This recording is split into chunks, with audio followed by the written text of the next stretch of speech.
often about free will and how the brain constructs consciousness and awareness. Who is the author of that book, real quick? David Eagleman.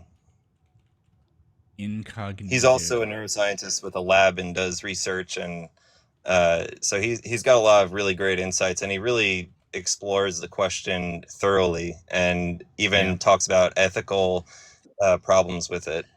Have you read Determined by Sapolsky?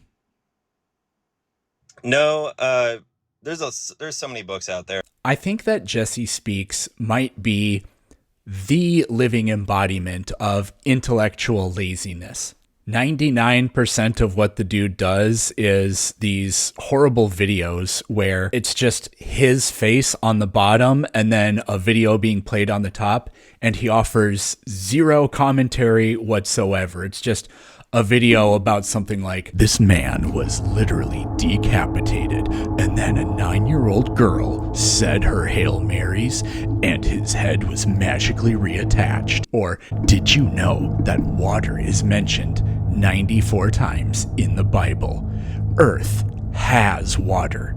This proves that God exists. The content is genuinely that bad. We're going to watch some of it. And like I said, he does nothing at all. And I'm sorry, but the guy is a complete moron too. Even when he's doing a non-reaction type video, which they're not even reaction videos because he doesn't react. He doesn't do or say anything. Even when he has a longer video with a guest, he literally just sits there and goes,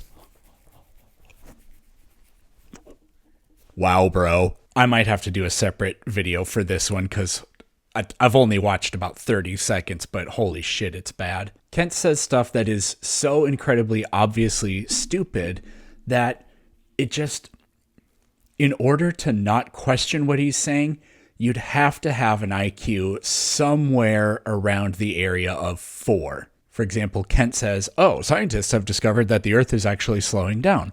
Well, that means if Earth was billions of years old, the Earth would be spinning so fast that it would flatten out like a pancake. Just, like I said, unthinkably stupid. And then you see some hilarious comments. Frosted here points out, ask Kent to solve the heat problem, which no creationist can do. And then Jesse's response, oh, what do you mean by the heat problem? The speed the Earth is spinning? Like, you have to know less than nothing to... Like, I can forgive you for not having heard of the heat problem, but to think that, even if that's the case, to think the heat problem is the speed Earth is spinning, it's painful. Here's an example of somebody who is equally as stupid as Jesse saying a bunch of nonsense, and then Jesse offering his brilliant commentary. You realize that the atheists, they say that there's no God at all, of course, right, which means that they have to be... Not many of us say that. We say we don't believe in God because there isn't a reason. No good evidence or reasons have ever been given. Inside of the universe and outside of the universe at the same time, right? Right, to say that there's no God 100% indefinitely. Yes. Exactly. Ooh. But here's the problem with that. Yeah. If they do that, that makes them omnipresent and omniscient, meaning that they would have to be a God to say there is no God. So at best, as you mentioned, they're agnostic. Wow. So if you claim that you don't believe in God or that there is no God, it means that you are God, which means you're agnostic. And then he's just sitting there. He's so proud of himself. Oh, yo, that's how it works. And then Jesse, wow, I never thought about it like that. Wow, dude, that is a really good one, bro. I like that a lot, dude. Glory to God, man. Wow, yeah. This makes the typical apologetic slap we hear from so many people. I'm not going to name names. I mean, it makes them look like Mensa members. So what we're going to do specifically today is go through some of Jesse's videos that have science in the description to see his... I don't know, I guess, watch the videos that he thinks point to scientific evidence of God. And of course, we won't be hearing any contributions from Jesse because he's incapable of even producing a single thought. But it should be fun anyways. what's first? This is awesome. The Bible had it right about fasting the entire time. Check this out. My food contains glucose, the fuel that feeds the trillions of healthy cells in my body. But that glucose also feeds something else. Zombie cells. Old, damaged cells that have lingered beyond their useful life. By spewing toxic sludge, these zombies infect other healthy cells, speeding up the aging process. So you really do have cells that go into senescence, which means they no longer divide. Those are what these zombie cells are. And yeah, they can harm neighboring cells. So this is basically true so far. Everything from hair loss and wrinkles to the onset of arthritis, cancer, and dementia. That I'm not really so sure about. But what scientists have realized is that when we fast and cut off the supply of glucose, that zombie army is starved of energy, which saps them of their power. No, not really. When you fast, what happens is neighboring cells, it combats the effects of zombie cells by your cells sort of being triggered to clean up their immediate area. So any toxins or whatever that zombie cells release are sort of cleaned up by neighboring cells. It doesn't reduce the number of zombie cells. It doesn't kill zombie cells or anything like that. Now, that's the entire video. Now, what did that have to do with the Bible? Well, literally nothing at all. Is fasting talked about in there? Yes. But does it say anywhere in there that fasting is good for your health? No. It's the reasons for engaging in fasting, including seeking guidance from God, seeking repentance, mourning, and grief. Sometimes you go into fasting for that. Sometimes to prepare yourself for some sort of spiritual task or endeavorment. It's used as a form of worship, and it's also used to, in a weird sort of way, you can fast on behalf of somebody else. It's a little bit like praying for them. So no, the Bible has absolutely nothing to say scientifically for the effects of fasting. Cremation shows galaxies. Oh boy. This is gonna blow your mind. Watch this woman as she takes her dad's ashes and puts it under a microscope. Check it out. The picture I showed you is my dad's ashes. When he died, I needed to prove something to myself, but I needed to prove it in images.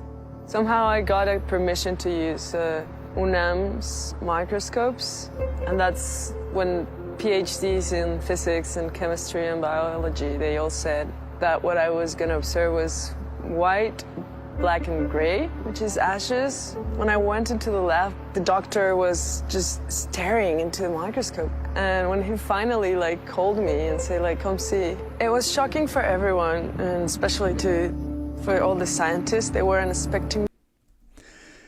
Yeah, those aren't galaxies, right? It's just, it looks kind of interesting. I'm not sure what kind of imaging technique they're using here to get the black background, but it's just, there's nothing here. And the idea that this shows galaxies, I don't know, I don't know what this is supposed to do with Christianity. Pretty much everything he does is either, related to that or, trans hate or something along those lines too. So what is this supposed to mean? It means literally absolutely nothing. So what do you think the odds are that God exists? I think there's zero. I believe in science. So you don't think science and religion can go hand in hand? Science is facts. Religion is faith. Man, I'd rather actually go to hell than watch The Big Bang Theory or Young Sheldon, but he's got a point. I prefer facts. I understand that. Here's a cool fact for you. A lot of famous scientists believed in God. Isaac Newton, Albert Einstein, even Charles Darwin. Einstein absolutely did not believe in God. Darwin became agnostic later in life. So Darwin's right about God and wrong about evolution? Now you're getting it. Oh, here we go. Yes, Sheldon. You said he didn't create the sun until day 4. Yeah. So how could there be light the first 3 days? God is light. So God's a photon. God's what made... I'm confused as to why he's showing this, because this is just so clearly not meant to represent religion in a good way. photons possible. Because the first day had just begun. So before the Big Bang? There was no Big Bang. There was only the Word. Watch. What? What? See, this is it's so incredibly lazy. What was this supposed to do? Nothing. He just posts a viral clip from a viral show and puts hashtags in it, and there you go. And you can't see it, but the title of this video is "Without Religion, Science Wouldn't Exist." He gave no case for that. The video gives no case for that. It's just, Hold up. Watch this video with me. Why is nobody talking about this? Holy smokes. When you watch cell division happen under a microscope with special dyes, you see there's spindle fibers that shoot out like Spider-Man. I mean, they shoot out from these little bitty centrosomes. They shoot out and they attach to the chromosomes. oh my goodness. Chromosomes are like socks. They come in pairs, so there's like a matching pair, and there's all these different matching pairs. And so they line up in the center of your cell, and you can see these spindle fibers grouping. It looks like there's two white glowing hands just grouping up, like shuffling a deck of cards or matching up socks or whatever you want to look at it like. And then when everything's matched up, it just goes, pulls it apart. Oh my goodness. How? How does it pull it apart? What force is it using? What eyeballs do these little things have that let them see the chromosomes? I want the cheese. It's just a cellular process. It's operating according to physics and chemistry. How, like, it's not like this centrosome goes, all right, go that way, head left, head right. They shoot out and they guide with accurate precision, boom, and to where your skin cell, when it What is he? That's the entire video. That was literally the entire video. Again, this doesn't make the case for religion or God or anything, yet those are the hashtags. Science Bible. What was the Bible connection in there, Jesse? Watch this video with me because Terrence Howard is about to show you the scientific evidence that music can actually heal the body. Our DNA is made up of what? 5 elements, right? Hydrogen, carbon, nitrogen, phosphorus, and oxygen. You know how they're arranged? The phosphorus sits right here in the middle, and you've got 4. That is not the middle.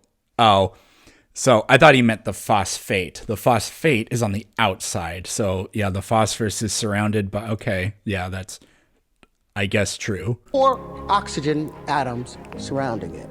Then there's another phosphorus, 2 more oxygen atoms. Now these are the legs of that double helix. These are the legs. Now, who calls it the legs?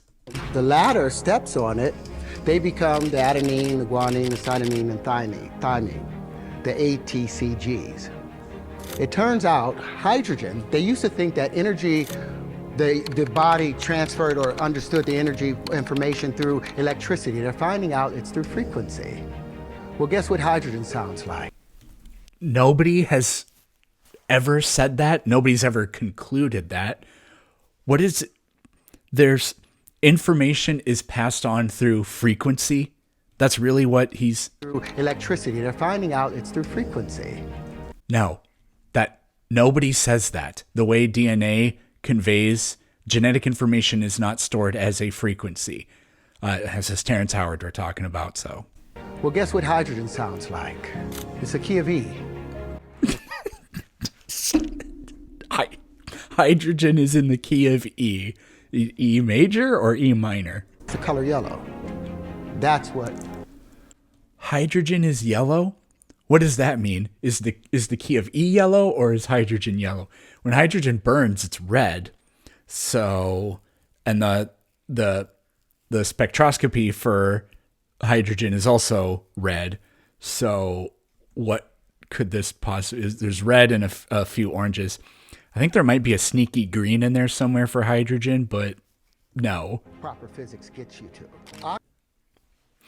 That was the entire video. So yeah, once again, the the hashtags are part of are Ontos, he have grounds those. Christian is one of the hashtags, but there was no, I mean, like, it's one thing to be a lazy grifter, to be reacting to videos that claim that Christianity proves something, but that's not even what's happening here. He's just putting hashtag Christianity into a video that has nothing to do with Christianity. I mean, can somebody please get Darwinian evolution out of the schools already? Over 1,000 wow scientists completely disagree with this evolution theory. Over 1,000 scientists, not a single biologist though. Who are these scientists? I bet that's a completely made up thing. There was this was like over 10 years ago, but there's this big study that claimed that they had like 30,000 or so. It was a ridiculously high number. This many scientists don't believe in evolution. But what it actually was some group. I don't know if it was the Institution of Creation Research or who the hell it was, but they sent an email, a mass email out to, they somehow got well, your information is on the internet and it can be bought, which is pretty unfortunate, which is why today's sponsor is, I don't have any sponsors, but what happened was they sent out this mass email and it just went out to everybody in the country they could get an email address for who had a degree, a bachelor's of science degree. You can get bachelor's of science degrees in non-scientific fields. And so they took the results from the people that responded to that email saying, no, I don't believe in evolution, and passed it on as scientists who don't believe in evolution. Now, whatever this is different. Who knows what it is, but I don't care what scientists in an unrelated field think. Watch Stephen Meyer put the final nail in the coffin. Let's play it. That's right. And oddly, in that case, they were known to be fraudulent since 1894. The famous Cambridge embryologist Adam Sedgwick had exposed that almost a century ago. Stephen Jay Gould thought this was just an appalling recycling of bad science in our textbooks. So, I mean, yeah.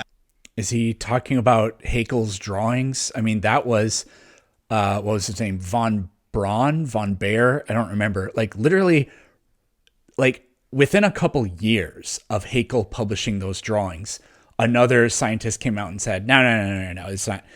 The embryo is not going through stages where it passes through a fish stage, a reptile stage, or anything like that.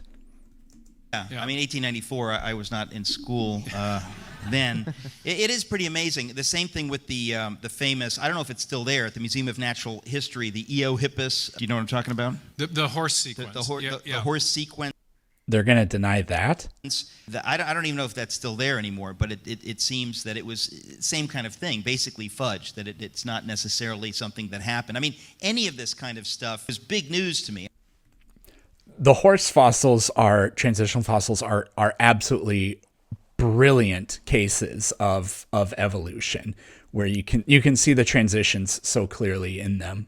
I have to say, and then the idea that, and of course, just like Jesse, whoever this fraud is not going to elaborate what the supposed problem is. There are these big gaps in the fossil record, also not exactly something that's taught in the schools, at least not where I went to school. Well, and what you're finding in the peer-reviewed literature is this engineering problem, as I refer to it, is really what is generating a lot of skepticism among evolutionary biologists, because no, it isn't. The complexity of these systems. Just let me try one little technical argument and see if we can make this clear. It's really fascinating to me. Not a single evolutionary biologist thinks that your arguments from incredulity put actual skepticism into the theory of evolution. Not one. To build an animal, it turns out that you not only need all this genetic information, but there are circuits. And these circuits are crucial to getting the right cells to differentiate from each other and go to the right place as you're building an animal as it unfolds from embryo to adult. But there's a problem. As we've done, as developmental biologists have done. What the hell did he mean, circuit? Experiments on this circuitry. They're called developmental gene regulatory networks. They find that even... Yeah, and what we find is you can transplant the gene from one organism to a completely different organism, and the organism still develops properly. Or you can take tissue from an embryo very early on and transplant that tissue to the embryo of a different species very early on in its development. And what happens is it'll grow the body part that is the equivalent of the region you took it from the donor onto its body, because of that's unbelievably powerful evidence of common ancestry. So to point to that field as if to say, oh yeah, this is evolution. There's a huge problem for evolution. No, the only thing any of that does is confirm what we thought about common descent.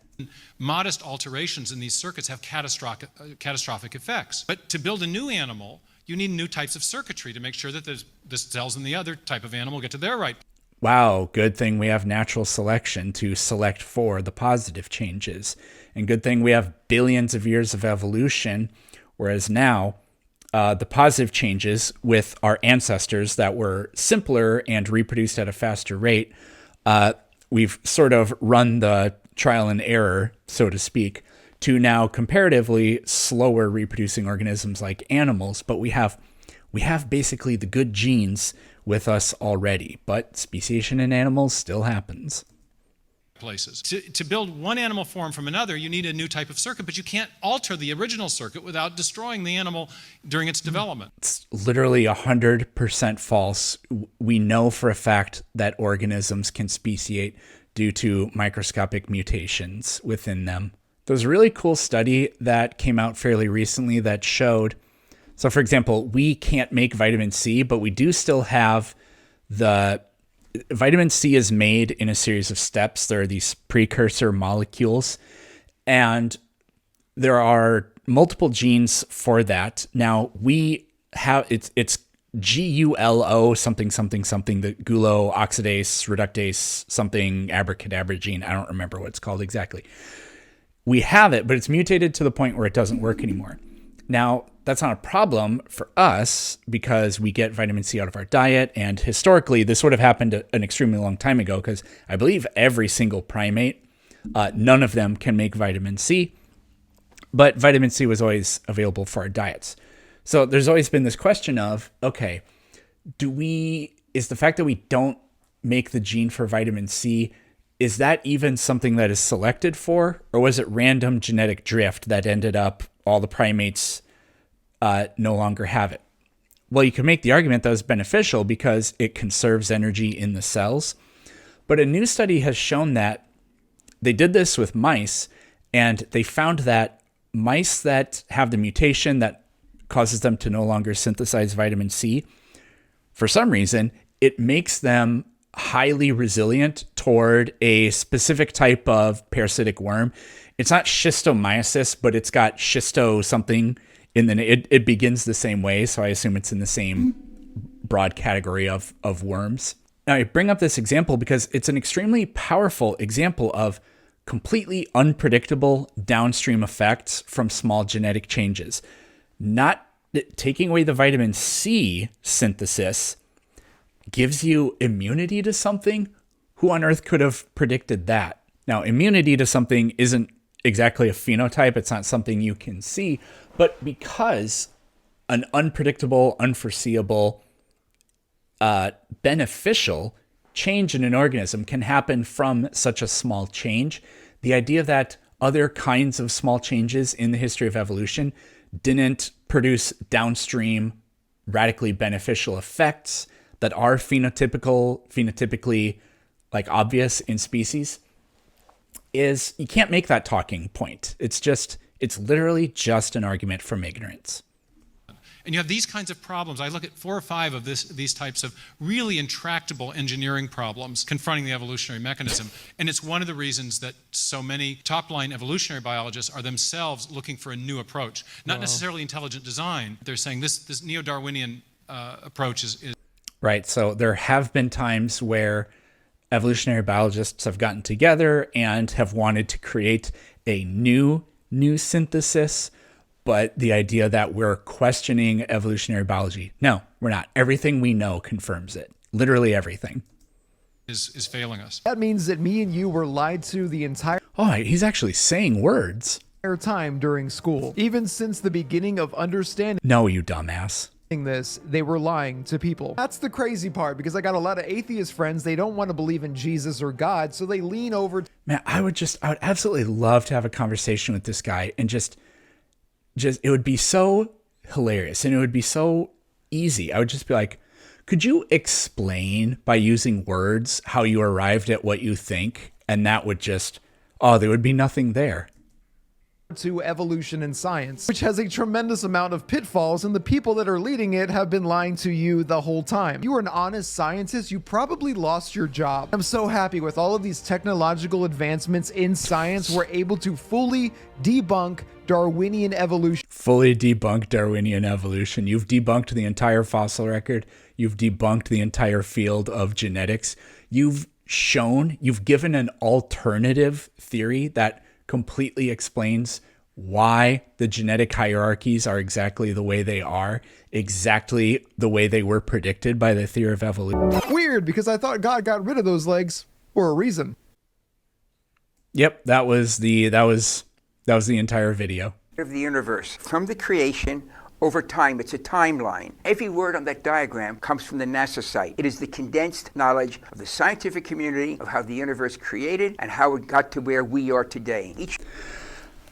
I've seen this video before, and I think I made content around it. It was years ago. I don't remember though. Of the lines, the vertical lines, is another billion years. Okay, you start from a burst of energy at the extreme left side of the diagram, and you end up at the far end with the oval. The oval is to indicate expansion in all directions. Of course, because it's a timeline, we can't show that on a single piece of paper. We see here, most amazingly, that on the extreme left edge, it shows a beginning to the universe. Now go back less than 50. No, it doesn't. It doesn't say that anywhere. Year. If I were teaching that at Tech, I might have, a person could lose tenure saying that there was a creation of the universe. It sounds like it's Bible, because less than 50. It literally doesn't say that on that diagram. And like the fact that the Big Bang is just a description of what the universe does. And even the fact that the universe is observable universe that is expanding and has been expanding over time, and we can go back to a spot or a place in time where that initial expansion began, doesn't mean that before that there wasn't a universe. It doesn't mean anything like that. Years ago, the overwhelming scientific opinion was the universe is eternal. There was never a beginning. There are absolutely eternal models of the universe that go with the Big Bang, the block universe, for example. The Bible is wrong from the very first sentence. And then we discovered, suddenly, Arno Penzias and Robert Wilson, Bell Labs in New Jersey, the northeast of the US, discovered the echo of the Big Bang, the energy left over, which George Gamow, 60 years ago. That was the entire video. Okay, there we go. You may know that the Vikings beat Columbus to America, but did you know Columbus wasn't the second, but the third European to reach North America? You may have heard the 13th Amendment ended slavery, but did you know it is still legal and practiced in the United States? You may have a favorite dinosaur, but did you know none of these are dinosaurs? Learn the truth behind these and much more in my new book, Facts That Aren't True. Link in the description. The fine-tuning of the universe itself should be enough evidence to prove that you are here for a reason. The fine-tuning of the universe is... No, God isn't a working theory, so there's literally no such thing as evidence for it. That sounds like a cop-out, but it absolutely is not. But fine-tuning, the anthropic principle just absolutely dismantles fine-tuning. If the universe can be observed, then that's a natural consequence or conclusion to be drawn from its observableness. Oh, it has the property of it. That means that it's supposed to be. I am supposed to exist and observe it. Nope, that's just a puddle thinking that the pothole was made for it, rather than understanding that the puddle conforms to the nature of the pothole. Is undeniable proof of God's design. Forces like gravity and the speed of light are perfectly balanced to make life possible. This isn't random. Romans 1:20 says God's power is clear in creation, and science confirms it. No, it doesn't, because God isn't a working theory, so there never even could, in principle, be any kind of scientific evidence that supports the existence of a God. Plus, the theist worldview is 100% incompatible with fine-tuning, because the theist believes in miracles, and miracles are the necessitation of a violation of these finely tuned constants. Therefore, they are incompatible beliefs. DNA is a 3 billion letter code that controls everything in your body. It's as intricate as any system, reflecting God's purpose. Take gravity. If it were slightly weaker, stars wouldn't form. Slightly stronger, the universe would collapse. Okay, so therefore the true God is a star god, because the God wanted to create a universe where stars exist. See, this isn't a working theory, because it doesn't explain anything specific. Earth's perfect distance from the sun is another example. Oh, the Goldilocks argument, it's so stupid. Too close or far, and life wouldn't exist. Yeah, that habitable zone is literally tens of millions of miles. Hell, the habitable zone might be more than 1 billion miles. If the Earth received literally zero energy from the sun at all, if the Earth were a rogue planet wandering in the universe, it would still have eternal heat. And so it could still maintain liquid water deep within it, and life around hydrothermal vents in that environment could absolutely emerge. So the sun is not even required for life to exist. Even the universe's expansion rate is so precise that a small change would prevent galaxies from forming. These aren't coincidences, but signs of a creation. Science, by all accounts, points to either the heat death of the universe or potentially a rebound where the universe, as we understand it, will be completely destroyed. Now, that's 100% incompatible with Scripture. Scripture doesn't allow for the destruction of the universe. Scientific discoveries that cannot be explained. Let's play it. Delk print has a dinosaur print and then the human print right next to it. Do you see it? Do you see the... Oh, I know who he's reacting to. This guy has his own creation museum, and he peddles a bunch of fake shit, or he does this thing where he talks about mineralization all the time. You can create these weird, I don't know how they do it. It has to do with limestone, but you can create these sort of waterfalls that have dissolved limestone in them, and you can use it to, like, if you put an object under the water, it'll get coated in a matter of weeks or so in limestone. And so the guy, he has all these videos where he shows that happening, and then he goes, therefore the Grand Canyon was created in Noah's flood. It is such hackery. Big toe right there, and the toe's following it. How this is impinging on this. Where is this impinging on that? These right here, you could easily skip over and say, oh, okay, nice little jars. But no, there is a baby dinosaur on one of them. You've got a squirrel right there. You've got a frog right there. But that, my friends, is a dinosaur, and this is 1200 AD. This is one of those things where if you close your eyes and don't look at it, then it kind of sort of looks like a dinosaur. It's literally just some kind of lizard. From Central America. In the sandstone, which is even older than Cretaceous limestone, that shouldn't be there considering the age of the rock. And that was it. That was the entire video. Great. All right, so let me give you some more evidence for the Bible. Do you know the exact date of Jesus's crucifixion? According to many scholars, based off historical records and astronomical data, the date was April 3rd, 33 AD. This date also lines up with the Passover recorded in the Gospels, but here is where things get really interesting. That very evening when Jesus took his last breath, the skies went dark, literally. Even NASA, I know where this is going. a secular organization, confirms that a partial lunar eclipse occurred that very night. A lunar eclipse does not darken the daytime sky, because it's a lunar eclipse. Just how it's described in the book of Acts, the moon may have even turned blood red. And for the skeptics, it wasn't just the Bible that mentioned it. Ancient historians like Thales and Phlegon outside of scripture recorded this strange darkness, though they just explained it as an eclipse. Yeah, I looked this up. So what Acts says, Acts 2, verse 20, the sun will be turned to darkness and the moon to blood before the coming of the great and glorious day of the Lord. Nothing to do with what happened during the crucifixion. What the Gospels say is, Matthew says, from noon until 3 in the afternoon, darkness came over all the land. Yeah, so that's definitely not a lunar eclipse. At noon, darkness came over the whole land. Yeah, that's not a lunar eclipse. Luke, it was now about noon and darkness came over the whole land. Yeah, not a lunar eclipse. And John doesn't say anything. See, the worst thing about all this is I can't even levy malice toward him.